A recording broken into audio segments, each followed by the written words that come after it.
Thrasher and Pipeman on W4CY Radio.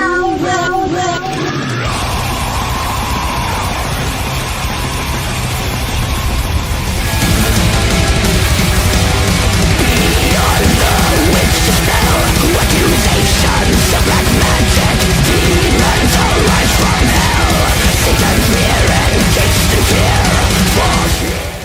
This is the Pipeman here on the Adventures Pipeman W4CY Radio, and I'm here with our next guest who has some killer music that we're going to talk about.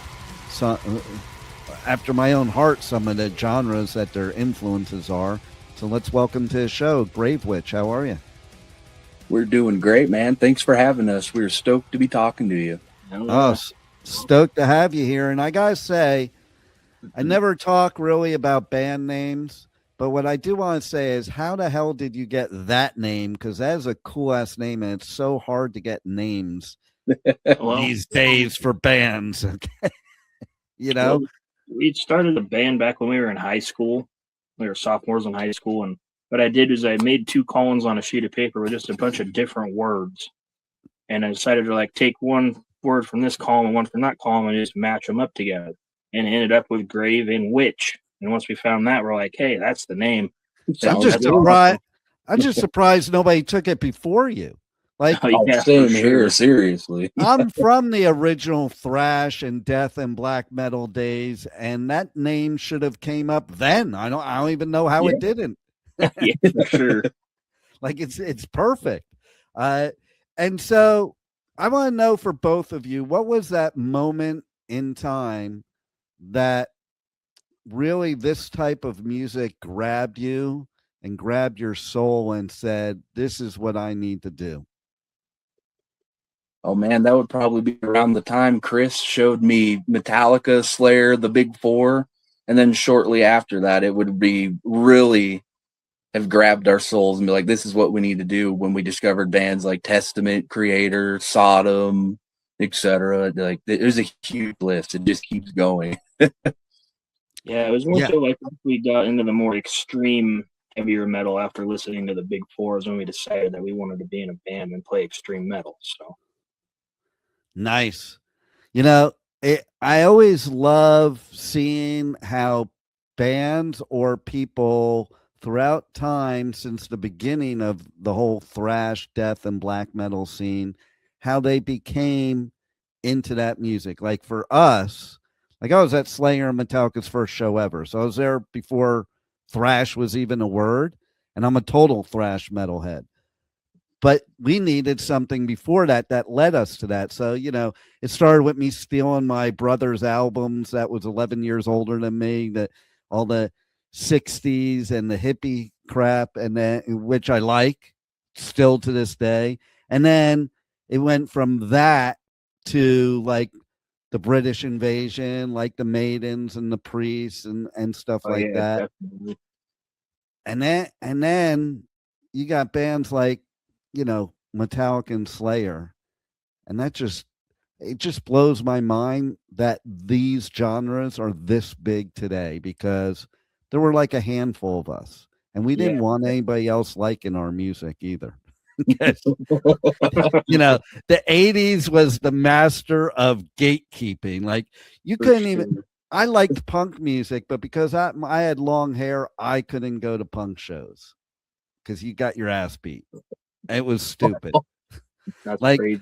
It was so stupid. And even the fact of, funny story for you that you might have seen, but when Slayer first left LA and went up to the Bay Area, they used to wear the black eyeliner to look, and that was the evil look in the 80s. And bands like Exodus and Testament and them, they were like, yeah, that shit don't fly up here in the Bay Area. Take that shit off.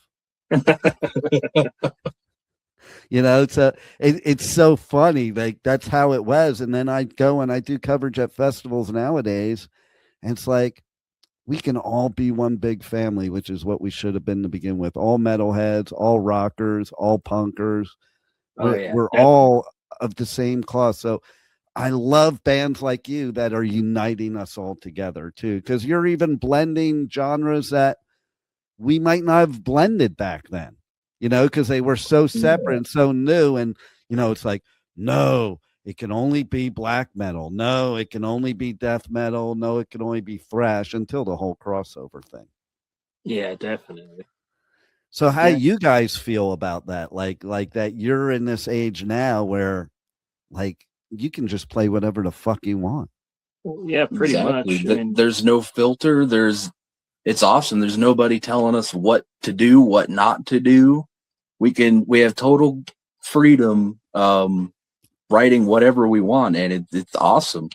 It's also really hard for us to write in one genre.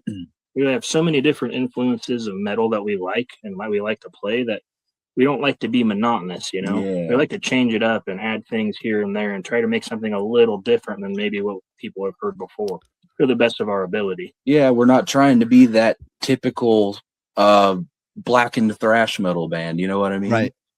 I love that. Every song kind of sounds the same, we try to stay away from that. Try to be a little more like put ourselves out there in a different way, I love that you do that too, because so back in the day, everybody used to say, like, when you like metal, oh, it all sounds the same. And it didn't. Like, you take the big four, they don't sound the same at all. There's a base foundation maybe, but you could separate them into different genres realistically. And nowadays, it's really weird to me that metal bands, I find metalcore is the biggest offender of it, that they follow this like formula, like they're doing an algebraic equation to make metal. And that was never the case. Like, metal started by mistake, basically, and experimentation and all that. So I love bands like you that are doing it differently and doing it unique, because it is true. Even me nowadays, I used to say, no, they don't sound the same. But nowadays I'm like, I can't even tell the difference between some of these bands, because they're all using this formula. Like, metal isn't a formula. Like, there was no formula. That's why, like, Metallica originally was considered power metal because they didn't know what to call them. I did not know that, actually, but it does make sense. Yeah. Well, how I knew that? Because I was at that first show and I met Dave Mustaine, and he handed me his business card, and it said on it, Metallica power metal, Dave Mustaine. Oh, whoa, that's crazy. Right. And because there was no thrash, but they were thrash. Just nobody knew what it was yet. Yeah, for sure. And how the record labels, they all like to put you in this like box, it's like you have to be this genre. You can't like play different things. And I think that's stupid. To me, as an artist, I would be bored to death if I was playing the same riffs, the same chords, the same drum beats, the same everything all the time. Like, you can't, like, why would I want to sing the same song over all the time? Why would I want to play the same song, especially if you have longevity? Now you're playing the same song basically for 20 years, but they're different songs. Yep. Exactly. Yeah. That's why we try to stay away from that. It keeps it a little more interesting. Especially for ourselves, writing the music and doing everything behind the scenes, It all takes time, and it gets boring doing the same thing over and over again, for sure. No doubt. Like, and even Ollie from Bring Me the Horizon said one time in an interview, when they were giving him so much grief about the newest Bring Me the Horizon music, he's like, hey, why do I want to write the same song over and over again? And I get it. Like, I might have been somebody way back when that would have given hate to them for not sticking to their, their base deathcore. But now that I'm an adult, I realize, like, holy shit, now I know what bands go through. Like, even like James, like, he talks about how Seek and Destroy is played at the San Jose Shark games, but he complains, not really complain, but he's like, I don't get why they play the original version. I didn't know how to fucking sing. I redid it now that I know how to sing. That's the better version. But and that's how an artist would think, whereas probably somebody like me be like, no, I kind of liked your voice before you knew how to sing, but you have to grow as an artist, right? And that doesn't come from doing the same thing. You got to experiment and go outside your own box, much less the box everybody else gives you. Yep, exactly, man. So how did you guys meet, and how do you know that you were like meant to play music together? Oh man, well, we met back in the 2nd and 3rd grade in elementary school. Wow. Yeah, and we've been best friends ever since. Brothers. That is cool as shit. Started Gravewitch when we were sophomores in high school. I was in 2 other bands during like the beginning of high school. Didn't end up working out, and then me and Andrew got back together and decided to make Gravewitch because I wanted to start playing more thrash metal, black metal, and whatnot. Because my other bands were more like punk. One of them was kind of like stoner metal, kind of like Black Sabbath, a little bit Electric Wizard style. Yeah. But I really wanted to get into the extreme stuff, so we got together and just ended up creating Gravewitch, and have been doing it ever since. I think we started in 2013 in November. Yeah. And we've been going strong ever since, and we're never going to give up, never going to quit. This is our life. Nice. We have our sights set. Well, that's like when people say to me, I used to like metal, and I'm like, then you never liked metal. There's no metalhead that says they used to like metal, No. And being best friends, I think that's so important, because like it's got to be hell to be in a band with people that you're not best friends with.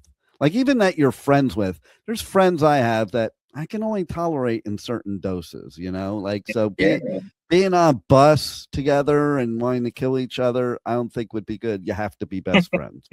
It's like bands it's like there's a lot of bands that are like siblings, and I always say to them, I'm like, I don't know, if I was on tour with my siblings, I'd probably kill them all. We do good. We get along pretty good, but we do get at each other sometimes. It's a little bit inevitable. well, you know what? When you've known each other that long and been best friends that long, it's different. Like my best bro of life since 13, he passed away a couple years ago, but me and him were like peas in the pod in high school. And as we got older, we got different, but we still stayed like brothers. Like his parents were like parents to me. My dad was like a dad to him, and we considered each other brothers. And there were things we agreed on, things we disagreed on, but like you like embrace the differences because you have that connection that you've always you don't. And I think that's what makes making great music too. If you were both exactly the same, I think that would make the music boring, because each of you bringing something to the table that can appeal to more people. Yeah. And somebody that can tell you, hey, you're being a douche, or no, that song doesn't work at all, and you don't get offended by it. Like when it's your best friend that does it, like that you've known that long, it's almost like, okay, maybe I better listen. Like anybody, I know that's the case with me. Like anybody else tells me, I'm like, you don't know what the fuck you're talking about. My bro used to say something, I'm like, oh, okay, maybe I better think about that. Yeah, definitely. So you'd say that's how your writing process is too, right? Like you feed off each other in that way, both in agreement, but disagreement too. Yeah, essentially. Like I'll start with making some guitar riffs and starting like the skeleton of a song. I'll come and show it to Andrew, and he'll tell me if he likes the parts, likes the way the song's flowing. If not, he'll show me how to change it, maybe tell me how I could change this riff or add a part in here and there. And then we'll add the drums in and then just kind of go from there and tweak it as we need to, Yep. But we work together, and if he doesn't like something, then I'll see if I can fix it to where we're both in agreement with it, It's not just one way or the other. We prefer if we're both agree on everything than to have it be one-sided. Yep, so. And if we both just don't like it, then we come to an agreement and we make it known to each other. We don't just keep it if we don't like it. Yeah, I think that's one of the problems with bands that blow up like after a period of time, because they never talk to each other. They never say what they're really feeling. Yeah. Like, Yeah, exactly. It all I gets mean, built up inside, and then they just, it's like yeah, it's a kind of whole like other kind of animal. like Perry Farrell, kind of like Perry Farrell. That's what I think happened. It was like whatever was bothering Perry and Dave blew up that night, and that's what happens when you don't talk it out and hold shit in and just not say your piece. So Yeah. bravo, Exactly. bravo to you guys, like to be able to communicate. I think it's so key to communicate properly to make great music, and so I also want to know. I'm always fascinated by bands that have been around for a while and then they come out with their self-titled album. What was the thought process there? Because that's your most recent album is the self-titled one, but you've been around forever now. Yeah. So what happened with that was we wrote all these songs back in 2020 during COVID when there was nothing going on. And it took us, I don't know, 3 to 4 years to be able to even get into a studio to get them recorded. All of Yeah. those songs, they're like completely different from each other, all different topics and things. It doesn't have like a theme or anything to it.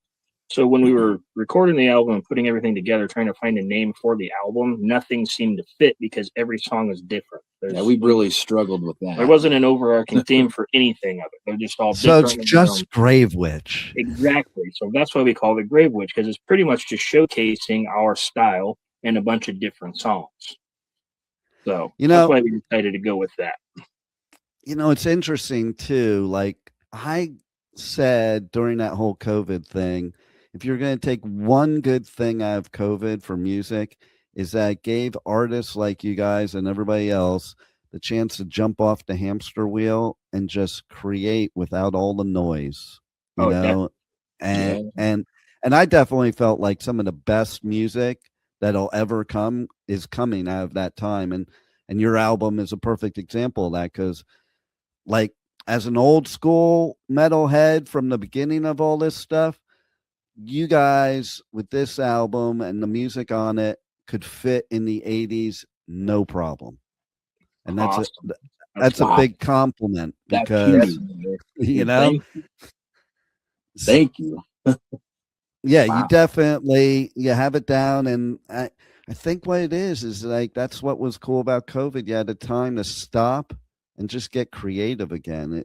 It's almost like I don't know. I think musicians and a lot of friends of mine that are musicians, they agree that like they found the passion again that they lost because you're on this hamster wheel that isn't fun at times. Mm-hmm.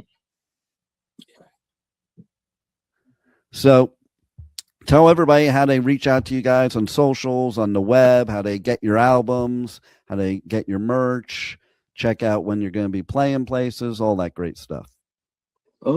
We are pretty active on posting to our Facebook pages and our Instagram accounts. Another good way to find our merch is to search Gravewitch on Bandcamp.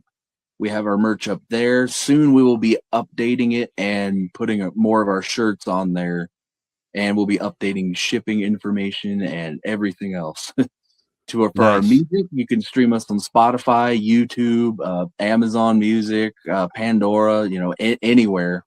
And you can find our music videos for Mistress of Hate and Damnable Evil, along with Circle of Power from our first album, The Summoning, up on YouTube right now. Oh, yeah. We also have vinyls that our record label, Rock Sun Records, helped us acquire.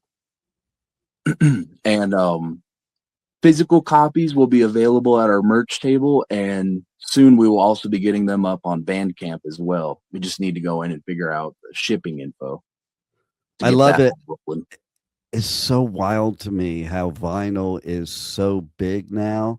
Like my grandson, okay, he collects vinyl. Just found out my granddaughter collects vinyl. Like that's amazing.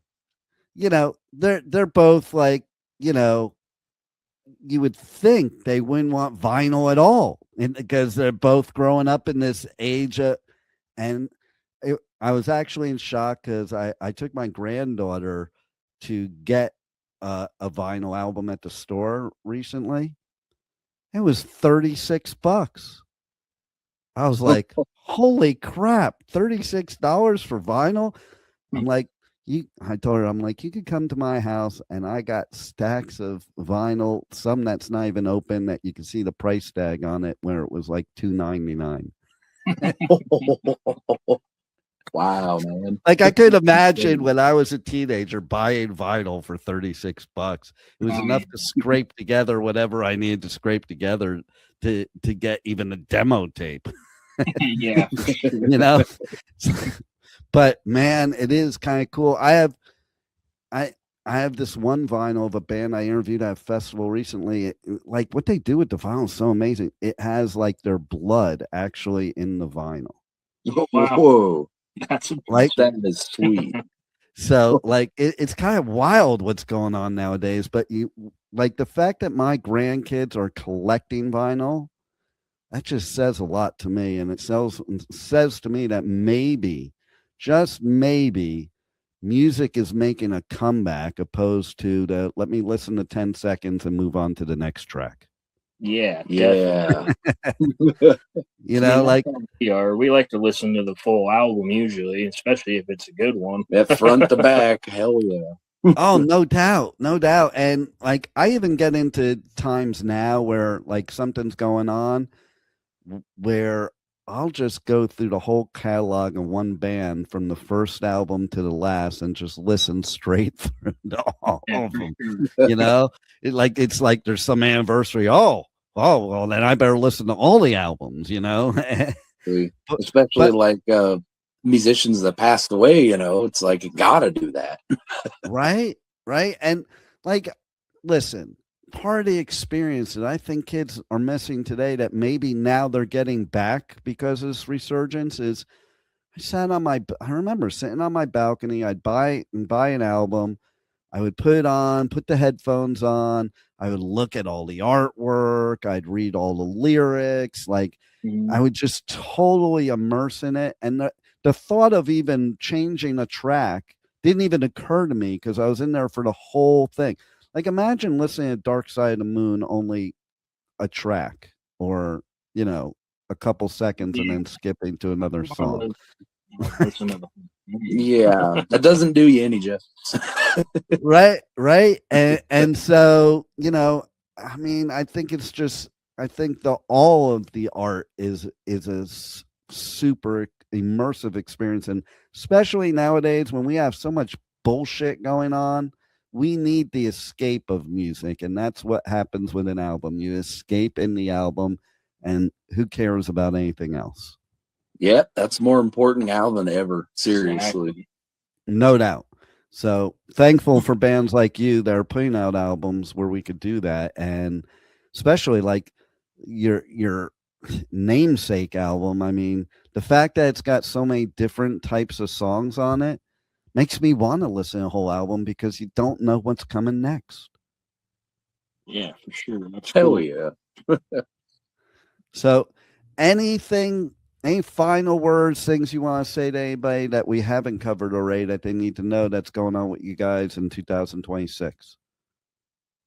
We're just kind of working behind the scenes, getting new music written. We are working on releasing 3 singles between no time date yet, but between this second album and third album, we want to release 3 more singles before we put out another full album.